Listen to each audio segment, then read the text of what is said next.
السلام عليكم ورحمة الله وبركاته. أكم جرتان هردفتوتا مجي في أبدي نجاخي سني Ashama arkafune ordoftonni maatiin channel keenya maatiin abdii enda magartu hundi keessanu akkam nagaa jirtanii deebinee jirra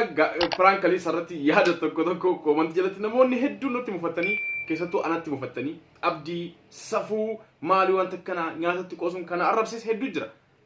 dhugaa dubbachuuf comment ergu hedduu arge kana arrabsis akkuma laalaati turre jechuudha namoota hedduu waan hin taanes kanaan jedhanii jiranii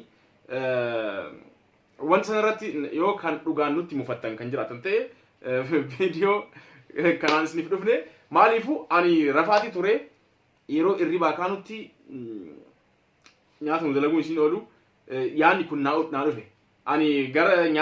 nyaanni gannaqamu safuu maalii san yookaan ammoo haraama maalii san naafiyyuu hin dhufne am prank san dalaguudha yeroo sanitti wanti sammuu kiyya keessa naa dhufte yeroo sanitti isaan gadi baasee mana nyaata affeeruudha isii yeroo sanitti hiriyaan kiyya tokko ni jira isa yaamee innis wanta kana keessatti akka maaliifuu isii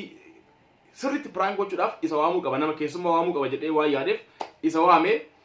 samboodha waan sanarratti prank godhe maaliif ka yaanni sammuu kiyya keessa isaan gadi baaseeti mana nyaataati nyaata affeeraadha har'a manatti wanta san hin goonu jedhee yaadee yeroo sanitti haraama ta'uu naan dhufne jechuudha sammuu kiyya keessa nyaata san balleessuun safuu ta'uu naaf hin dhufne sambooda kaa anis koomantii keessan agarraan yaa dhugaadha jedheetiin fudhadhee jechuudha balleessaa kiyya fudhadhee jira kanaafuu dhiifama isin gaafadha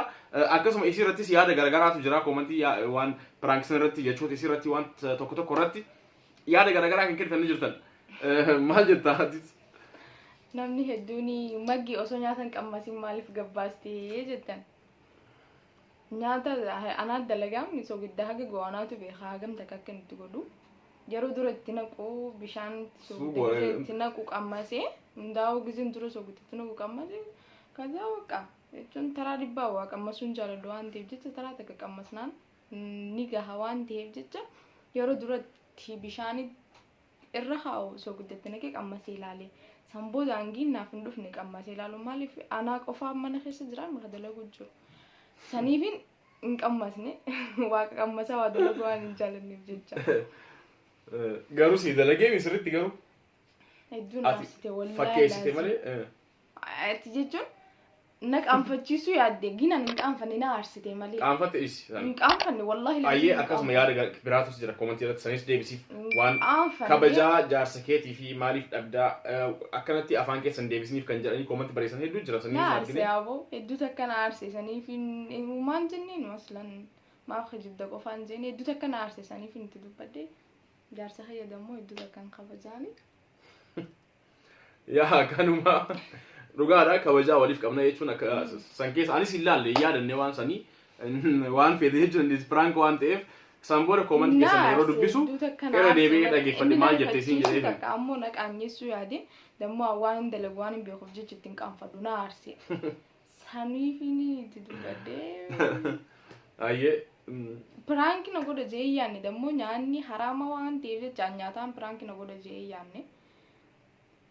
itu yaanne nyaataan prank na godha jee prank irraa turre ni beektaa sababni turre jirra anis ammoo akkuma tasaati yaanni sun naa dhufna maaliif prank kana irratti hin dalagne magee irratti jedhee maaliif ka nyaata tokko nama keessummaan dhufte nyaanni tokko yoo badaa ta'e hangam akka qaanfatu haati manaa akka ni beeka waan ta'eef leeshin qaanfadha waan an dalage dhugaa nyaata sana anaa dalage gin soogitti munkiyyoo irra dabre soogiddi yoo xiqqisla xiqqishoo irra dabre anaatu dogoggore jeetini ni yaada gin soogidda kintaala guutuutti naqee ani sammuun tiyeessana jirti isaan sana anaatu fudhate jee yaaddu sila kanatti qaanfadhuuf soni rakkoon qabu hundaafu dabree jiraan prank san dalagame jira qaanfattee jirtan fakkeessi qaanfanne wallahi laazim waan mucaan sun mana jiruuf tamee waan jiruuf qaanfattee jirti tamee miti osoo namni biraatu jiraateen qaanfadhu leeshin qaanfadhu wakkatiin gaa yeroo san wakkataan ammas wakkatiin san wallahi qaanfanne amani na aarsite malee amani qaanfattee tariifattee jirta amani san rifannes hin qaanfanne wallahi rifannes hin qaanfannes hanga rifattee san fakkeessaa jirti ammas amanuun barbaadne fakkeessaa jirta malee maaliif rifattee jirta namnummaan silaalaa tureeyyuu viidiyoo keessan arganii jiran wallahi na beektaa akka fiigaa deemtee bar qaanfattee fiigaa wallahi hin qaanfanne na gara gwaadaa seente boorootti fiide wallahi duu takka na aarse malee hin qaanfadhu waan godhinitti maal duraan qaanfadhu Yaa isin murteessaa laalaa jirtanii fuula isii prank sanarratti wallahi hedduu takka na aarse waan kijibatti wallahi isiin fuula sanarratti mul'isaa turte nama sirrifate nama qaanfate moo hin qaanfanne isinummaan murteessaa koomantii irratti yaada keessan nuuf kennaa. Silaan qaanfadhe asla waan takkan dubbadhu ture afaan qabadheetu mana achi deema. Yeroo sun akkasoo isaa dogoggore silaa soo gidda xiqqishoo irra hochiise. Kana qaanfachiisuu danda'u mumkin anaatu itti naqe jechuun danda'a. Gin soo gidda hintaala guutuutti naqee an qaanfachuun eessa jirti? An akkaatitti goode anumaaf gale. Maaliif anaaf isa qofaan mana keessa jira? Gin piraank jee yaanne an. Maaliif nyaata balleessattiin aare malee? Hundaafuu isaan si argaa waan turaniif yaada isaanii isaan nu haa kennan maaliif kaa? Akka ati fiigaa seente bara qaanfattee. Namni hundi keessanuu akka nan qaanfaddeef akka nan qaanfatte ilaala. Na aarsee malee hin qaanfanne. Siifaa ta'u. Laala bar injifatamuun barbaadu yeroo namni yeroo amma sanuu dubartiin amma injifatamuun barbaadu mo'atamuun feetu. Waan hundaayyuu akka waan mo'ateetti garuu. Hundaafuu sirraa dalagee jira. Sunuu waan tokko gayaadha si argadhee jira sirriitti. Hin qaanfadha waan dalagniiti osoo warra kaayiroo tanaa guutuu yaamee keessatti ni nyaata nan dalaga kan deemsaati maaliif nyaata nan dalagu dhibbaan dubba waan hin beekuuf jecha ati beektus namni biraan beeku kaa gantuma namaa ture anama yaani annamaa nan naqa turetti mataa kiyyabeen annama maal ture osoo an prank jechuu baadhe tameenuun beeku jechuudha osoo an prank ta'uu dhumarratti jechuu baadhe akkasuma deemee kana dhiisi kaa kana wanti hin jedhin ati beektus namni biraas waan hin beekneef mungkin namni biraatti qaanfachuu danda'a waan ta'eef jecha kanaaf warri nyaadni safuudhaa nyaata balleessuunii jettan dhiifamaa dhugaadhaa. Irra nyaachiseetiin jira.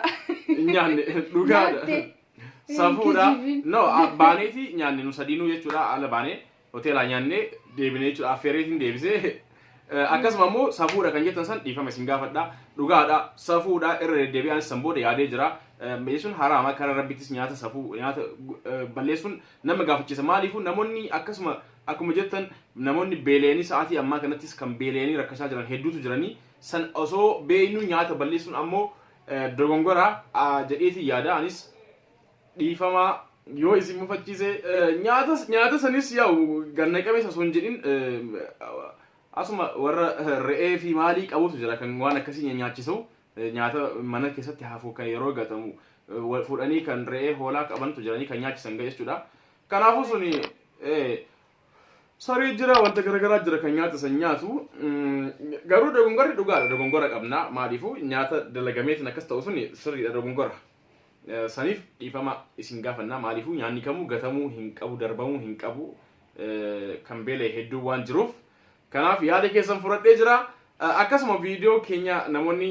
hedduun laayik gochaa jirtanii yeroo ammaa kanatti galatoomaa hundi keessumis hin jira akkasuma immoo sabskraayibar haaraa hedduutu dhufee maatii hedduu nu dabalee jira sa'aatii ammaa kanatti jechuudha kaluu kanatti 100,000 san guunnee badhaasa YouTube san akka fudhannu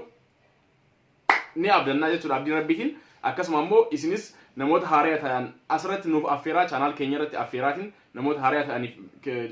link keenya ergaa jechuudha akkasuma waa'ee YouTube keenya wanti jecha akka isaan haaraa dhufan suni subscribe godhanii nu hordofan maatii keenya akka ta'an nuuf godhaa share gochuun irraan fedhan ammoo like gochuun yeroo hundaayyuu hamilee nuuf ta'a waan ta'eef deebi'eet isin hima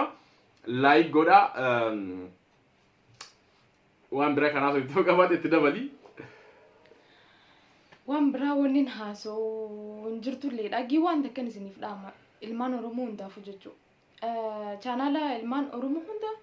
wala irratti hin dalagamnillee ta'u nama chaanaala haaraa illee banatee na subscribe na godhaa jiru dhugaa rabbi subscribe godhaa fi maaliif fi amma ummatoota biraa yoo laalte hedduu wal jajjabeessan subscribe walii godhanii wal jajjabeessanii ምናምን jaan keenya gin matuma keenya irraa kaasitiiti tuffii jira ilmaan Oromoo keessa chaanaala ilmaan Oromoo hundaa'u subscribe godhaa fi keenyallee hin irraanfatin ala jiddumatti like YouTube keenya haarees jira kan dawa haaroonillee ni jira keenyallee yoo waan fuulaatii fi rifeensaa ምናምን kanama wanti godhu bugurii fuula keessan kan badee akkasuma rifeensa ciccitu kan rifeensa dheeressuuf wanta garagaraa dawaalee garagaraa dalageetiin ture viidiyoo san irratti waa'ee fuulaa nu dalageettani komentii na kantani an fuula kiyya meekaappii qabadhu meekaappii hin dibadhu waan takka hin dibadhu an fuulatti loo waan fuulallee nama qulqulleessu isiniifin wanti jaa subscribe godhaa yoo isin subscribe hin godhin gin irratti isin dalaguu hin danda'u. Yaa Abdii Muktaar Tube jedha maqaa kiyya ka duraaniiti waan godheef san jechuudha. Liinkii kunoo koomantii makana yeroo jalqaba seentan koomantii jala liinkii isin jira. Liinkii isa yeroo gattuutan YouTube'n isin dhufa viidiyoon isin dhufa chuma subscribe gotan jechuudha. Iddoo description irrattis link argachuu dandeessu. Hundi keessanuu subscribe godhaati isaan hordofaa. Kanaaf har'a dhiifama isin gaafachuu dhufne waan ta'eef ammas maqaa maatii Abdiif Magartuudhaan dhiifama isin gaafannaa irra deddeebinee dhiifama isin jenna. Galatoomaa yaada keessaniif yaada nu kennuu keessan nu qeequun keessan wanta tokko irratti Abdii wanta kana sirrii miti Maggee wanta kana sirrii miti jechuun keessan nuuf akka sirreessan nu godha malee waan nu jaalataniif yaada kana nuuf kennan. Galatoomaa isin jenna hedduu takka isin jaalanna. Bye bye. Galatoomaa nagaa nuuf ta'a hundi keessanuu baay'ee yeroo itti aanatti walitti deebina pirankis ta'ee chaalenjii biraatiin walitti deebina isinis ammoo yaada keessan nuuf kennaa akka waan isinii akka dalee nu feetan yoo jiraate Abdii waan akkana nu dalagaa jedhaatiin nuuf ergaa koomantiila nu barreessaa. Baalla anaatu piraank irratti dalagaati. FB xiyyan kottaati naaf himaa warri piraank ajaa'iba irratti dalaguu. FB Magartuu Abdusalaam jedha namni hin beekne Magartuu Abdusalaam kan jedhu san kiyya Abdii Muktaar jedha ana jala si yoo seentan Magartuu Abdusalaam kan jedhu argachuu dandeessanii maaliifuu gubbarratti wanti keenya irratti waan jiruuf jechuudha. Kan isiis ammoo yoo sarchi gootan Magartuu Abdusalaam jedha. Kiyya Abdii Muktaar qubee takka takkaan barreessame qubee singiliidhaan waan ta'eef argachuu dandeessu. Galatoomaa nagaa nuuf ta'a hundi keessanuu baay'ee anis yeroo biraa chaalenjii yookaan piraank biraa qopheeffadhee suutaan hanga walitti deebinuuf hangasiif nagaa nuuf ta'a. Baay'ee.